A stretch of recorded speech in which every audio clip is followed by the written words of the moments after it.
नमस्कार। एक बार सब लोग भाई जितने युवा साथी हैं थोड़ा थोड़ा पीछे हो जाइए, पीछे हम लोग दब रहा है, थोड़ा थोड़ा पीछे होइए। हम आपसे आग्रह कर रहे हैं थोड़ा पीछे होइए, बहुत गर्मी है, मतलब जगह खाली है यार, पीछे होइए, थोड़ा पीछे होइए। जो बीच में खड़े हैं बैठ जाइए, बैठिए बैठिए कुर्सी में बैठिए, मेरे भाई प्लीज आपसे आग्रह कर रहे हैं बैठिए बैठिए, एक बार बैठिए सब लोग। ए भाई स्टेज पे बैठिए, आप लोग पीछे चलिए बैठिए। एक बार हम करते हैं, एक बार सब लोग अपने माँ बाप की, अपने पुरखों की जमीन के लिए हम लोग बोलेंगे जय बिहार। आप सबको बोलना है जय जय बिहार, जय बिहार। लौरिया में हतने दम है यार, चंपारण लौरिया जोगापट्टी के धरती पे इतने दम है। उधर से पर्दा खोल दीजिए, जो पीछे लोग खड़े पर्दा खोलिए, हवा आने लगेगा। उधर पर्दा खोलो भाई साइड से, बगल से पर्दा खोलिए, वॉलंटियर जो लोग हैं पर्दा खोलिए ताकि हवा आ सके। किनारे से पर्दा खोलो भाई।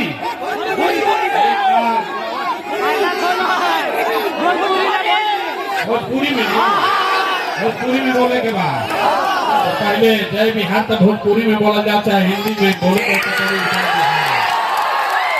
सब आदमी के एक बार हाथ उठा के बोले के बाद हम बोलो जय बिहार। आपको बोलना है जय जय बिहार, जय बिहार, जय बिहार, जय बिहार।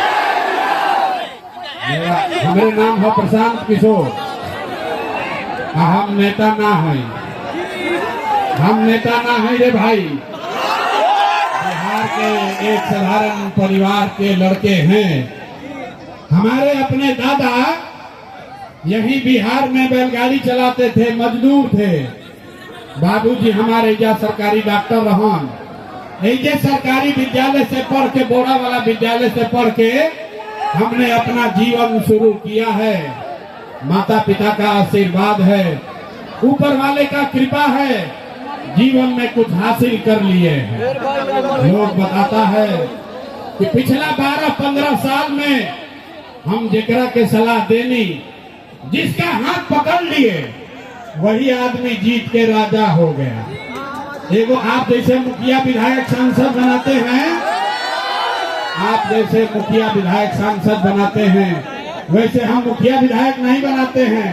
एगो दुगो नहीं, 12 लोगों को मुख्यमंत्री बनाने में कंधा लगा कर देखे, लेकिन अब हमने 3 बरस पहले उस काम को छोड़ दिया है। काम काहे छोड़े? ये अनुभव हुआ कि नेता और दल के जीतने से जनता का जीवन नहीं बदलता है। कि हमारा रुआ बुझाला कि हमार दल जीत गई, हमार नेता जीत गई, कोई कहता हमार जात वाला जीत गई, कोई कहता हमारा गांव वाला जीत गई। अरे भाई, जे जीत गई वो जीत के हेलीकॉप्टर पर गई, आ रउआ राव लड़का जहाँ रहन हो जे रह गई। तो अनुभव भाई कि अगर भगवान ने हमको ये ताकत शक्ति बुद्धि दिया है कि जिसका हाथ पकड़ते हैं, जिसको सलाह देते हैं, वही जीत के राजा हो जाता है। तो भैया नेता दल के तो बहुत सलाह दे देनी, एक बार चल के बिहार के जनता के हाथ पकड़ता नहीं। आप तो सलाह देते हैं ताकि आपका जीवन बदले और आपके बच्चों का जीत हो, इसीलिए ये अभियान शुरू किए हैं। हम वोट नहीं मांगते हैं, आदमी जब बेना हिलावत आई बार गर्मी बहुत लागता, लेकिन 15 मिनट तक गर्मी बर्दाश्त कीजिए। इसी गर्मी में आपके घर के लड़के, बिहार के बच्चे, आपका घर का जवान लड़का, सवान बेटा भाई किसी फैक्ट्री में मजदूरी कर रहा है, हड्डी गला रहा है, ताकि 6-8 हजार रुपया घरे भेजी तो बाल बच्चा हमारे खाई। तो अगर ये गरीबी से निकले के बाद तो 15 मिनट गर्मी हमने के बर्दाश्त करे के पड़ी। हम वोट नहीं मांगते हैं, आप आए हैं यहाँ समझ के कि कोई प्रशांत किशोर आई हम कहियन कि भैया एगो नया दल बनल बा जन सुराग, सब लोग मिल के करा के वोट दो जा, स्कूल के बस्ता पर बटन दबावा जा, तो जीत के हमने के आई जाए तो काम कर जाए। तो हम ये बात नहीं कहते हैं, हम वोट नहीं मांगते हैं। वोट काहे नहीं मांगते हैं? ये भाई वोट मांगे वाला तो हर एक 2 वर्ष पे कोई ना कोई ये जाओतेगा। ये आई है कहलो कि हमरा के वोट दे दो, हम आई न तो तहार सब काम में कर दे। यही सुन सुन के आप जीवन भर से वोट दिए जा रहे हैं। पहले 40-45 वर्ष तक आपने कांग्रेस को वोट दिया, फिर गरीब के बेटा लालू जी को 15 वर्ष राजा बनाए, अभी 20 वर्ष से नीतीश बाबू कुर्सी पर बैठे हैं। दिल्ली में हमने आपने मोदी जी को भी जिता कर देख लिया। लौरिया में, जोगापट्टी में, आपका बिहार में आपके और आपके बच्चों का जीवन नहीं बदला। तब आई बाण दोनों प्रशांत किशोर रुआ हमार बात सुना, हमारा पर भरोसा करके हमरा के वोट दे। तो एकर का गारंटी बा कि जीतला के बाद हम रुआ संगे धोखा ना करो? ए भैया, वोट से पहले तो सब बढ़िया बतियावेला, वोट के बाद आपके साथ धोखा करता है। इसीलिए हम वोट मांगते ही नहीं हैं। लेकिन इतना गर्मी में रुआ तपस्या कर रहा बानी, आई बानी, तभी 15 मिनट में आपको एक रास्ता बताएंगे। गरीबी से निकलने का रास्ता, बिहार में बदहाली खत्म करने का रास्ता। अगर उसको आप सीख लीजिए तो फिर जिसको मन है उसको वोट दे दीजिए। वोट जेकरा के मन हो ओकरा के दे दी, लेकिन जो रास्ता अभी बताई वैसे वोट दीजिएगा। तो और कुछ हो या न हो, आपके लिए, आपके बच्चों के लिए बढ़िया पढ़ाई और रोजगार का व्यवस्था यही लौरिया में, जोगापट्टी में, बिहार में हो जाएगा। और अगर ना होई तब मुखिया जी के ना, विधायक, सांसद, मंत्री के ना, अपन बेटा, अपन भाई प्रशांत किशोर के गर्दन पकड़ ले। तब जकरा जकरा ये रास्ता सीखे के बाद 15 मिनट तक आपस में अब कोई बात नहीं करेगा। अब कोई बात ना करी 15 मिनट तक, कोई नारा नहीं, कोई ताली भी नहीं, भाषण हो गई खत्म। अब जीवन में बदहाली खत्म करे खातिर रास्ता सीखे के बाद तो 15 मिनट में हम आपसे 3 सवाल पूछेंगे। 3 गो सवाल हम रउआ से पूछो, अपना जगह से रउआ खाली हाथ उठा के हाँ या ना बोले के बाद। और अभी रउआ अपना आंख के सामने दिखी कि आखिर बिहार में गरीबी, बदहाली के राउर परेशानी के कारण का बा, एकरा से निकले के रास्ता उपाय का बा। बात सुनला के बाद अगर ठीक लगी तो जन सुराज से जुड़ जाई, और ना ठीक लगी तो जेकर झंडा लेके ढोत नहीं होकर ढोत रही।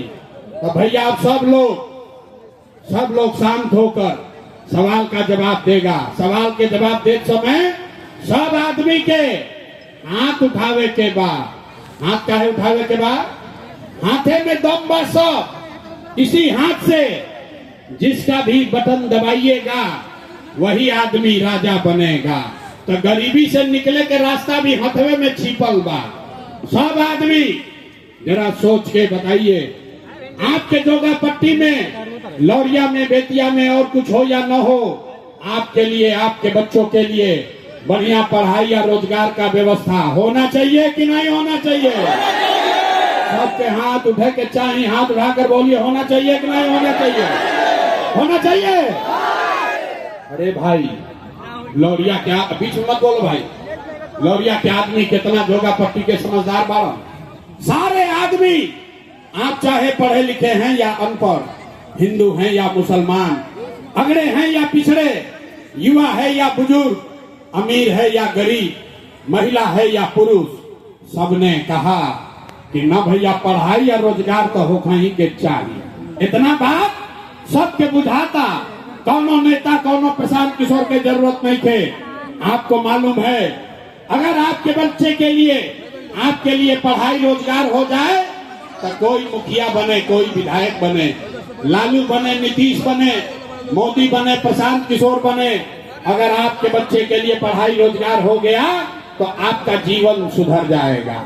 ये बात आपको पहले से पता है। अब दिखाते हैं आपके बर्बादी का कारण। सब आदमी एक बार अपने अपने बच्चों का चेहरा याद कीजिए, अपन अपन बच्चन के तनी चेहरा याद कर लीजिएगा और अपने बच्चों के नाम पर एक बार ईमानदारी से बताइए, आप में से किसने जीवन में एक बार भी अपने बच्चों के पढ़ाई रोजगार के लिए वोट दिया है?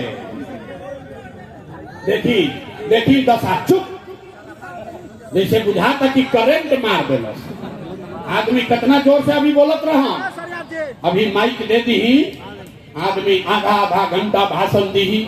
ए भैया लालू लूट ले लन, ए भैया नीतीश बर्बाद कर दिया, मुखिया जी चोर है, मोदी झगड़ा लगा देलन। अरे भाई, आप नेताओं को गाली दे रहे हैं, आपने तो अपने बच्चों के पढ़ाई रोजगार के लिए आज तक वोटे नहीं दिया, तो दूसरे को दोष क्यों देते हो? अब कोई खड़ा होके कही, ए भैया एकर का गारंटी बा कि पढ़ाई रोजगार खातिर वोट दिया जाए तो मिली? हमने के तो सब नेता के वोट दे के देख लेनी जा, बिहार में किसी नेता ने काम नहीं किया, तो इसका क्या गारंटी है कि पढ़ाई रोजगार के लिए वोट देंगे तो ही हम लोग को मिलेगा? मेरे भाई, इसका गारंटी है।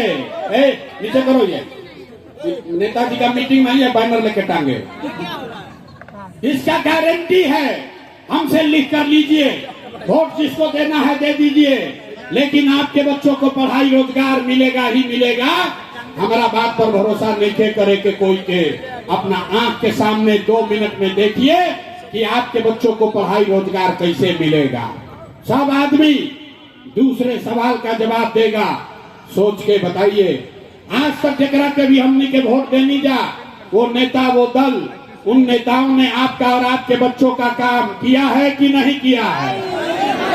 अरे किया है कि नहीं किया है? जोर से बोलिए, हाथ उठाइए और जोर से बोलिए, किया है कि नहीं किया है? नहीं किया है तो हाथ ऐसे हिलाइए जोर से। किया है कि नहीं किया है? नहीं किया है ना? अब पलटिया दमन भाई, सब लोग देख ले लो, वीडियो पर रिकॉर्ड भइल बा। सब आदमी बोले हैं कि भैया आज तक जिस दल को, जिस नेता को वोट दिए, कोई हमारा काम नहीं किया। अब हम गिनवाना शुरू करते हैं, जादू देख